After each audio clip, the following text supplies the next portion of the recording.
A desperate criminal on the run thought he could escape capture by hiding among tourists. But then he found a screwdriver and lunged at a royal guard with it.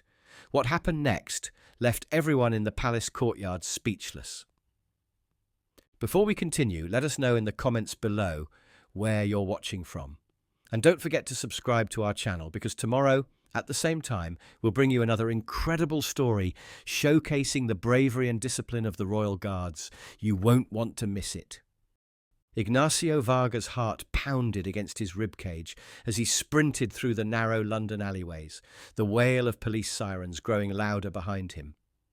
At 32, Varga was no stranger to running from the law, but today was different.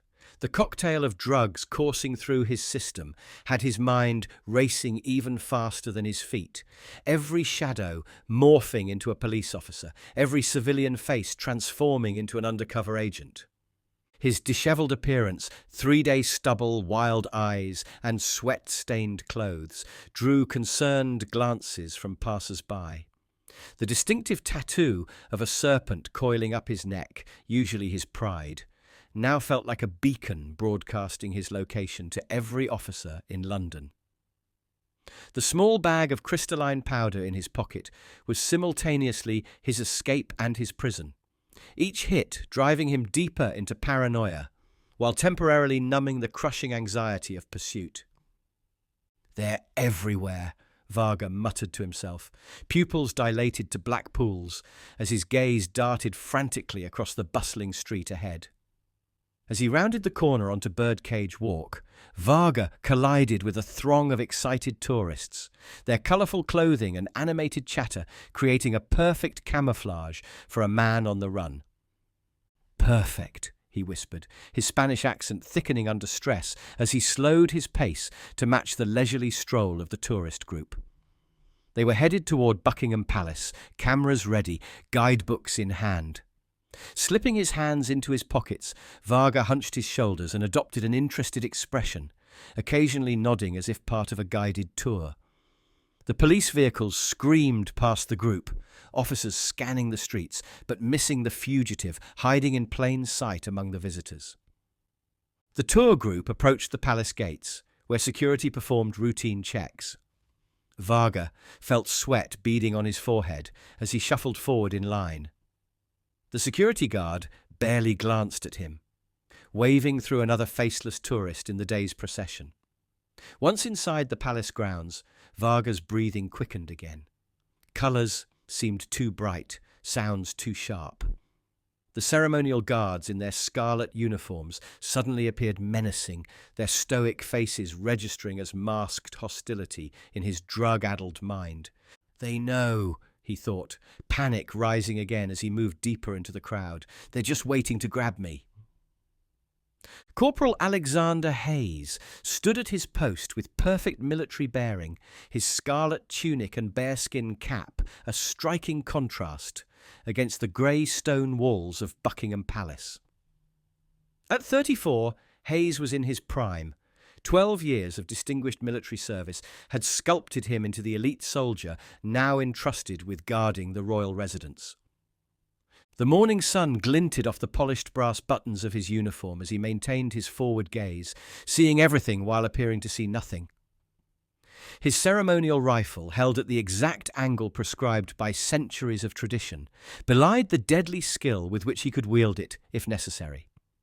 The weight of the weapon, approximately 10 pounds with bayonet attached, felt negligible after years of carrying much heavier gear through the dust-choked mountains of Helmand Province. 2 tours in Afghanistan and 1 in Iraq had honed his combat instincts to razor sharpness. During his second tour, Hayes had distinguished himself during an ambush outside Kandahar, where his split-second decision-making had saved his entire unit from a well-coordinated attack. That incident had earned him not just a commendation, but selection for specialised training with the Royal Marines' Close Protection Unit, which had equipped him with extraordinary defensive capabilities. Hayes had spent months mastering advanced combat techniques, from disarming knife-wielding attackers to subduing threats with minimal force. The training had been brutal, 16-hour days of repetitive drills until every defensive move became muscle memory, capable of being executed flawlessly even under extreme stress. His instructors had praised his uncommon combination of physical precision and tactical awareness, qualities that had made him a natural choice for Royal Guard duty. "Remember, Hayes," Captain William Blackwood had said during yesterday's briefing, "we're expecting record tourist numbers this week. Different cultures, different understandings of personal space. You'll encounter disrespect, but most of it stems from ignorance, not malice. Maintain protocol unless there's a clear and present danger." Through years of military discipline, Hayes had mastered the art of standing motionless for hours while remaining acutely aware of his surroundings.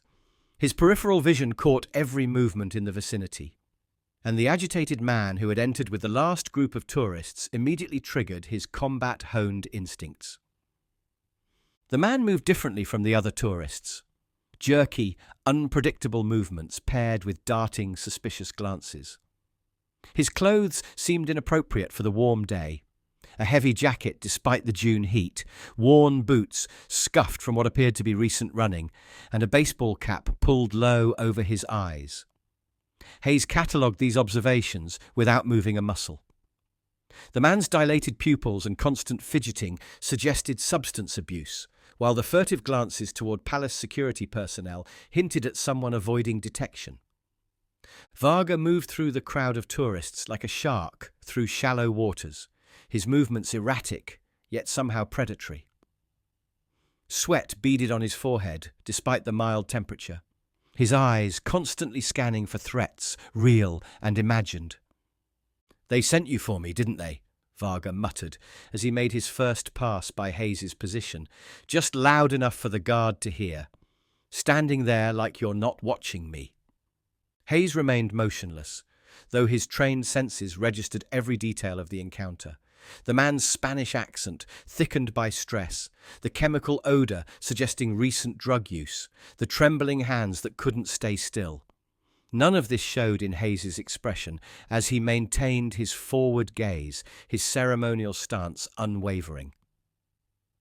An elderly man, wearing a Royal Navy veteran's pin, noticed the exchange and frowned, his weathered face registering concern.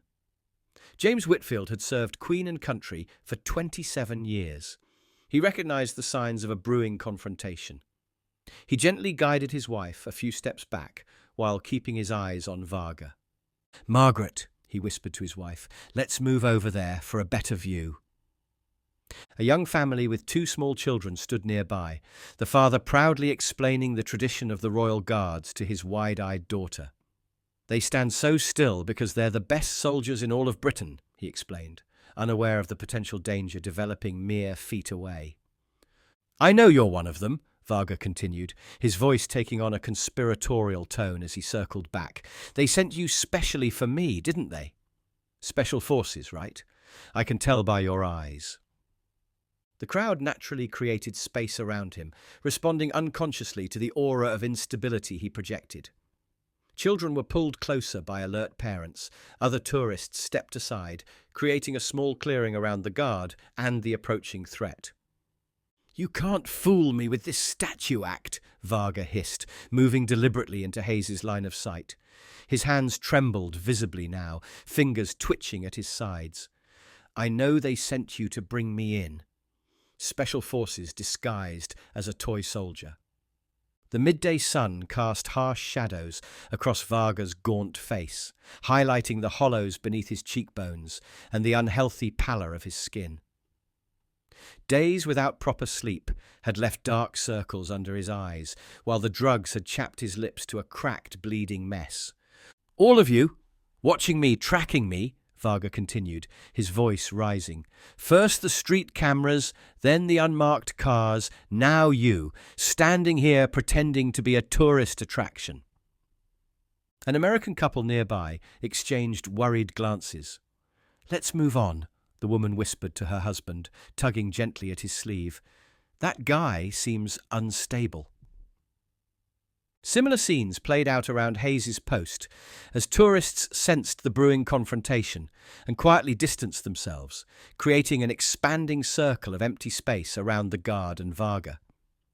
"The Queen sent you personally, didn't she?" Varga demanded, his Spanish accent thickening with agitation.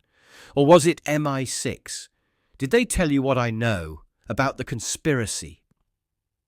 Hayes's training included recognizing signs of mental health crises, and Varga was exhibiting classic symptoms of drug-induced psychosis. Behind his impassive expression, Hayes was calculating potential responses should the situation escalate further, while remembering Captain Blackwood's emphasis on restraint. The veteran, Whitfield, had successfully guided the young family toward the palace gates, but remained at a distance, his military training not allowing him to completely abandon the scene.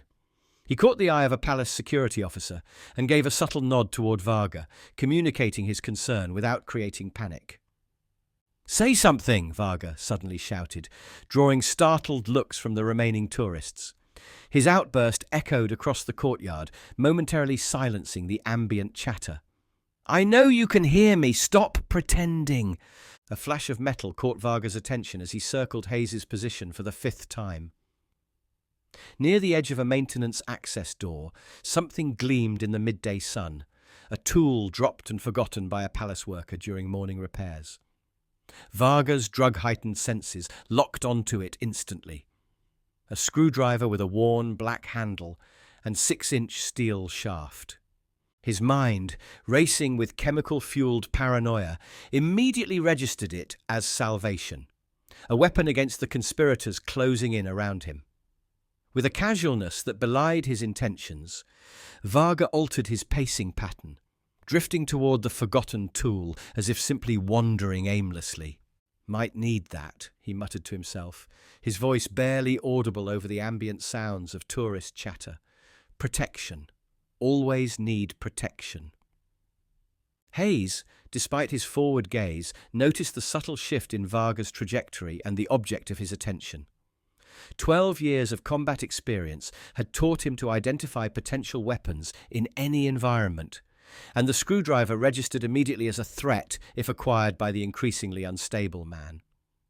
Varga's movements became more purposeful as he approached the maintenance door. Pretending to admire the architectural details, he stooped down suddenly, his hand shooting out to grasp the screwdriver. The motion was practiced, efficient, the movement of someone who had concealed weapons before.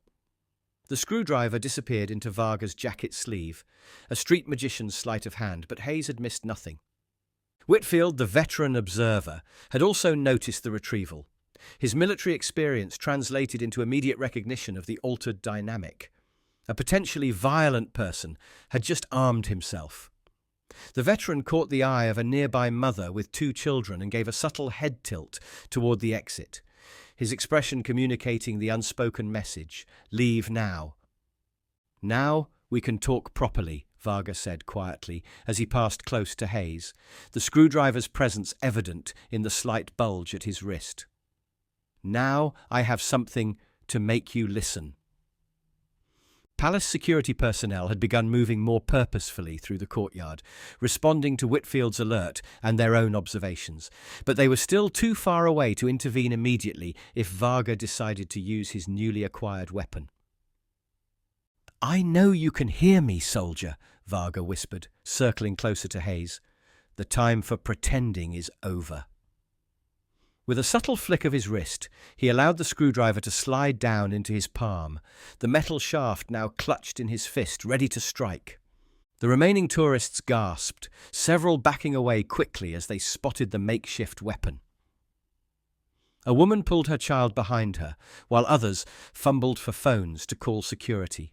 The courtyard, previously filled with excited chatter, fell into an uneasy hush, interrupted only by the sound of retreating footsteps. "See this?" Varga held the screwdriver low against his thigh, visible to Hayes, but partially concealed from distant security cameras. "This changes everything between us. No more games now." For the first time, Hayes broke protocol. After 12 years of military service, he recognized when ceremony must yield to safety. Without shifting his stance, he spoke, his voice calm, but carrying the unmistakable authority of command. "Sir, I need you to put down that screwdriver and step back." The words were measured, deliberately non-confrontational, but firm. "There are children present." Varga startled, genuinely surprised to hear the guard speak. For a moment, confusion replaced hostility in his expression. "So you can talk," he said, something like triumph flashing in his eyes. "I knew it was an act." "Sir, you're currently holding a weapon near a royal residence," Hayes continued, his voice steady. "Security personnel are approaching. I'm asking you once more to place the screwdriver on the ground." "You're trying to trick me," he snarled, his grip tightening on the screwdriver. "Get them to surround me while I'm distracted. I'm not that stupid." "Nobody wants to hurt you," Hayes replied, maintaining his ceremonial position but preparing mentally for what might come next. "But that weapon in your hand changes this situation. Put it down and we can talk properly." Varga's face contorted with rage and fear, his mind interpreting Hayes's warning as confirmation of the conspiracy against him. Whatever tenuous connection to reality he had maintained was now severed completely. "You first!" he hissed, his body tensing like a coiled spring ready to release. Time seemed to slow as Varga lunged forward, the screwdriver gripped in his fist like an ice pick. His movement was surprisingly fast for someone in his condition, fueled by drug-enhanced strength and the desperate energy of a cornered animal. The screwdriver's metal shaft caught the sunlight as it arced toward Hayes's throat, aimed with malicious precision at the exposed area just above his scarlet collar. "Die, government dog!" Varga screamed, his face contorted in a mask of rage and paranoia. The attack followed the classic pattern Hayes had seen countless times in combat training, an overhand strike driven by body weight, designed to penetrate deeply through soft tissue. The trajectory would bring the improvised weapon directly to his carotid artery, a kill strike that would cause catastrophic blood loss in seconds if it connected. Varga's technique betrayed prison yard training rather than military precision, effective but telegraphed, powerful but predictable. The tourists who remained in the courtyard froze in horror, a collective gasp rising from the crowd. A woman covered her child's eyes, while others stood paralyzed, phones recording what they believed would be a tragedy unfolding before them. An American teenager dropped his ice cream cone, the soft vanilla melting instantly on the ancient cobblestones. A British businessman in a tailored suit stood transfixed, his morning newspaper forgotten in his slackened grip. The veteran, Whitfield, started forward instinctively, though he knew he was too far away to intervene. His military training had kicked in automatically, the same muscle memory that had kept him alive through decades of service, now compelling him to move toward danger rather than away from it. "Watch his left hand," he called out, spotting Varga's secondary positioning that suggested a follow-up attack was planned. Hayes saw everything with the heightened clarity that combat veterans often describe in life-or-death moments. His trained mind calculated angles, distances, and forces in milliseconds, while time seemed to stretch like taffy. The screwdriver's trajectory, Varga's balance points, the optimal counterattack, all processed with computer-like efficiency, honed through thousands of hours of training and real-world combat experience. Unlike the ceremonial movements tourists came to witness, what happened next was pure military efficiency.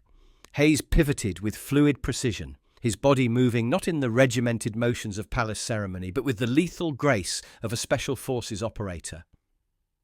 The screwdriver missed his throat by millimeters, disturbing the air near his ear as he rotated away from the strike. His right hand shot up, capturing Varga's wrist in a textbook joint lock. Simultaneously, his left hand gripped Varga's elbow, creating a perfect fulcrum.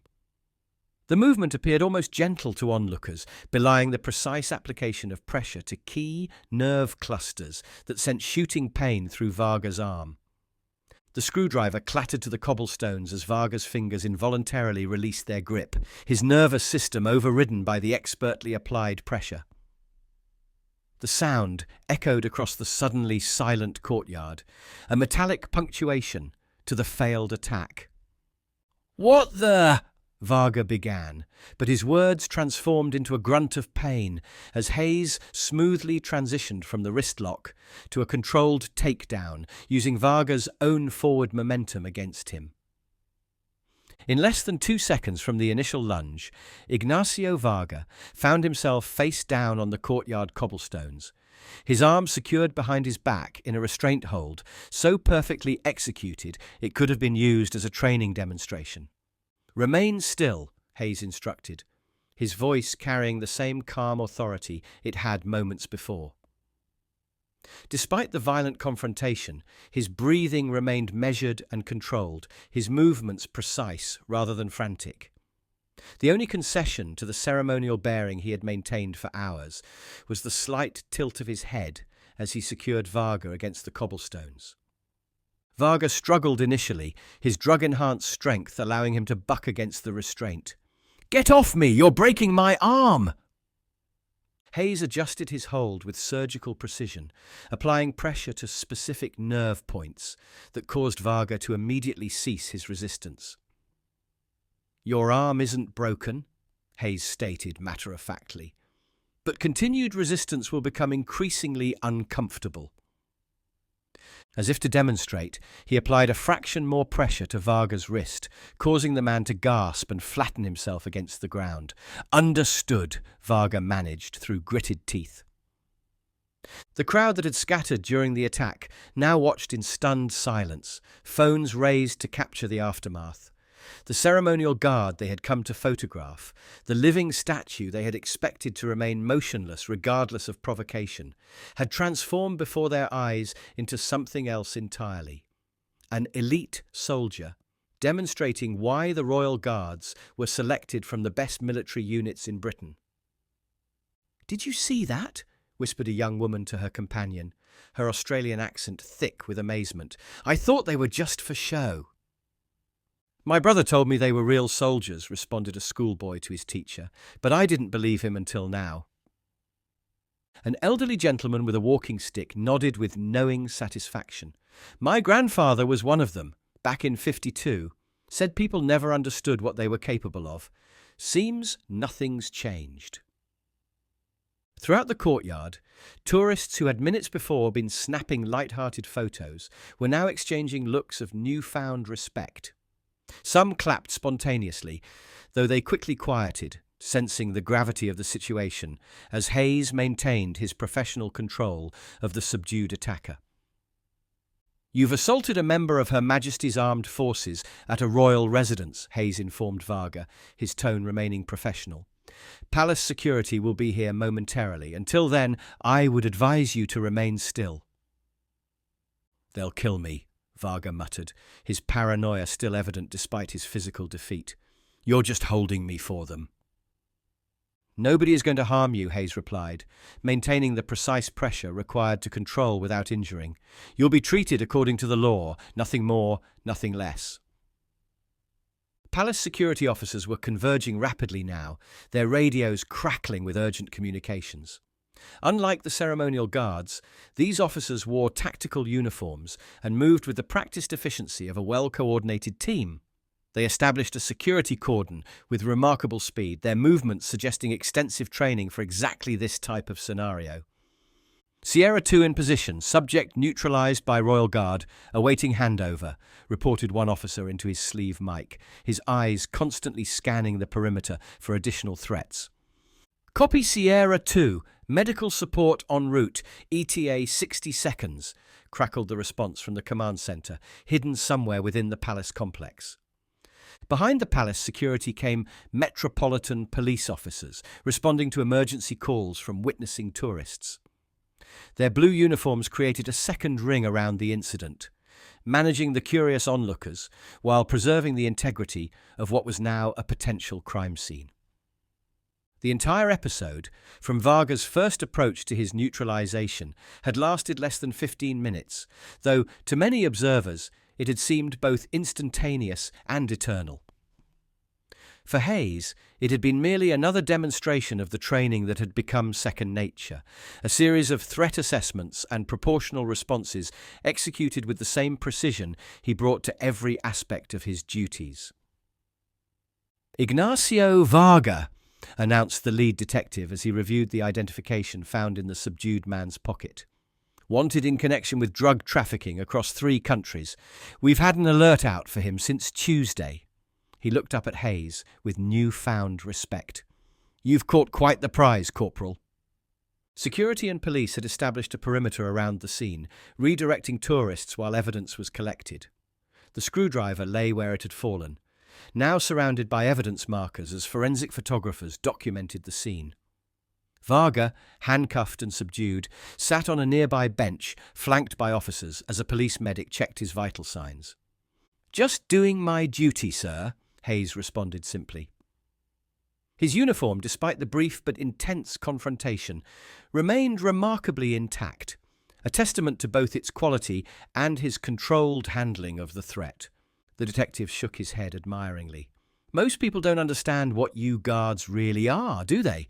They think you're just there for the tourists' photos." "That's part of the tradition, sir," Hayes replied, "but not the primary mission." Another officer approached, holding up a small evidence bag containing several packets of crystalline powder.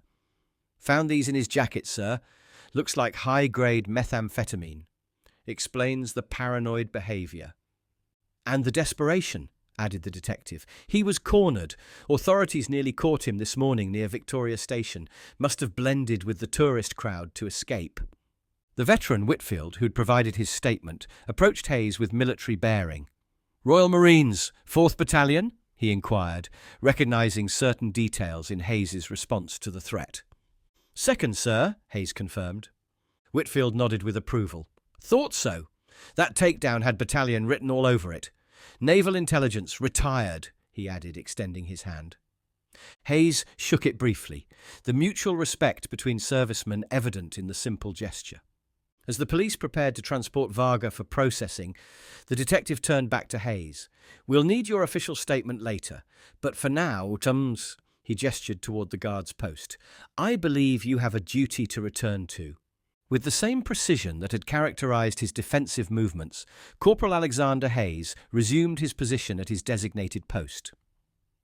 His white-gloved hands returned to their ceremonial position on his rifle, his posture straightened to regulation perfection, and his gaze fixed forward toward the same invisible point he had been contemplating before the interruption. To casual observers who had just arrived, he appeared exactly as royal guards had appeared for centuries, a living embodiment of tradition and ceremony, only the small section of courtyard cordoned off by police tape, and the lingering presence of security personnel suggested anything unusual had occurred. The tourists who had witnessed the incident, however, viewed Hayes with new eyes. Their cameras still captured his image, but their expressions had changed from mere curiosity to genuine respect.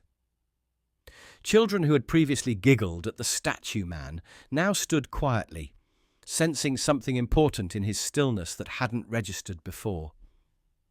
The veteran, Whitfield, remained a moment longer than necessary, offering a subtle nod of professional acknowledgement before guiding his wife away. His expression communicated what words could not. The recognition of what lay beneath the ceremonial exterior, the understanding that these guards were selected for reasons that went far beyond their ability to stand motionless. What would you have done if faced with such a direct threat? How long could you maintain the discipline of the Royal Guards before being forced to act? These elite soldiers demonstrate daily that beneath their ceremonial exterior lies combat-ready professionals prepared to defend not just the crown, but everyone in their vicinity. If this demonstration of duty and quick thinking impressed you, make sure to support our channel by hitting that like button. Your engagement helps us share more powerful stories about the true nature of those who guard our most cherished traditions. Subscribe to never miss our upcoming stories about the Royal Guards who stand watch over these historic grounds. Each tale reveals another facet of their training, dedication, and unwavering commitment to duty, Press that bell icon to join our notifications squad and be the first to watch our new uploads. Share this video with friends and family who appreciate stories of real courage and discipline. Check out our previous videos appearing on your screen right now. Each one offers a unique glimpse into the world of these remarkable guardians. Until our next story, same time tomorrow, keep watching and keep respecting those who stand guard over our heritage.